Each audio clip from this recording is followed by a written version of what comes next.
आङो बेखौ बुंग्रोनांगोन जे जोंनि गोजोनसि बाजाराव खुंनाय बे माइनाव फुजाया जे फैयै फैयै 47थि जे जाफैबाय।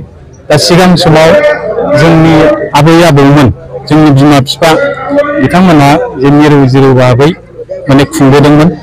दा बेवहाय जोंनि ओनसोलनि रायजो राजाफोरनि थाइसे थाइनै बेबायदि खांनायनि गेजेरजोंनो बिथांमोना खुंबोदोंमोन।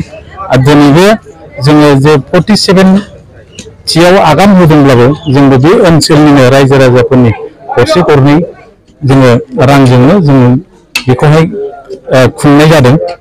आरो बे खुंनायनि गेजेरजों जोङो बेखौनो हास्थायो जे जोङो बाहाय जेबो रोखोमनि गावजों गाव गोरोन्थि सानलायाजासेनो बाहाय जोंनि ओनसोलाव गोबां जेनेबा पार्टिफोर दङ, जेरै UPPL, BPF, BJP, AJP बायदिसिना पार्टिफोर दङ। दा बिनि गेजेराव जोङो एकदम गावजों गाव गोरोन्थि सानलायाजासेनो ज' एकता भाबै जोङो बेखौ खुङो।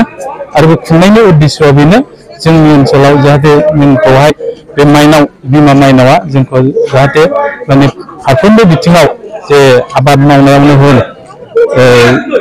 गासिबो बिथिङावनो बा लोखिया जोंजोंहाय साफायो, बे ओनसोलनि रायजो राजाफोरनि न'खराव बे लोखिया जोंनोहाय बोर होयो, बेखौ आसा मिजिं खालामनानैनो जों बे फोरबोखौ खुंनाय जादों। आरो देग्लाय बोसोराव जोङो ओरैबायदि मोनसे लाखि जों बेखौ बुंनांगोन। आरो बे लाखि जानायनि खारनाव जोंनो गुरुखौ होदों। आं सानो बे बिमा बे जोंनि माइनावानो जोंनो बे राहाखौ होदों होनना आं सानो। बे जाहैबाय देग्लायनि जेनाखि 47थि जेनाखि बे माइनाव फोरबो खुंनाय, बेहाय बे फुजा खुंफुंनायाव जोङो हांख्रायनानै लाबोदों जे मानब सेवा समितिनि सेन्ट्रेल लेभेलनि आफादगिरि बिरखां बर' बेखौ जोङो गाहाय आलासि हिसाबै जोङो मोनदों। आरो बिथांनिफ्राय जों माखासे अनसुंथाइबो मोनदों, जेरैहाय जोङो बिमा प्रतिमा बेखौ जोङो मोनदों।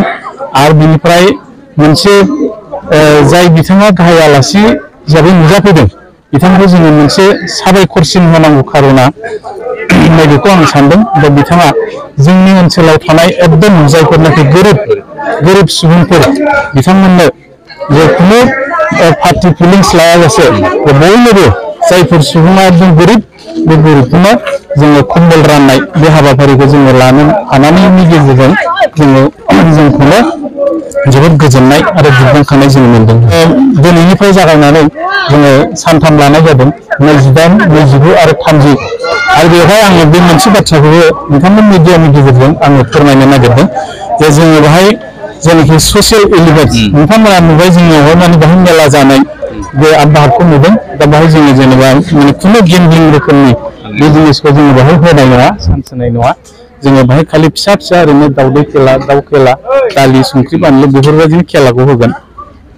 जाहाथे जोंनि बेफोरबायदि मोजां आइडिय'लजिजों मोजां साननाय हनायजों होलाङोबा इयुननि मानसिफोरा जाहाथे जोंनि आइडिय'लजिखौ लायो, बिनि थाखायनो जों बे बाथ्राखौहाय साननाय जादों। आरो जोंनियावहाय बेहाय गासैहाय मोन 22टा 22टा भिलेजफोर दङ। आरो बेहाय साफ्रोमबो जाय जेखि कर्नाराव मावा मानो, सोरबा साख्रि मावनाय, सोरबा बिजनेस मावनाय, जाय जेखि मावा मानो जोंजोंहाय बेहाय ज' कपारेसन होलायनानै जों बेखौहाय खुंनाय जायो आरो।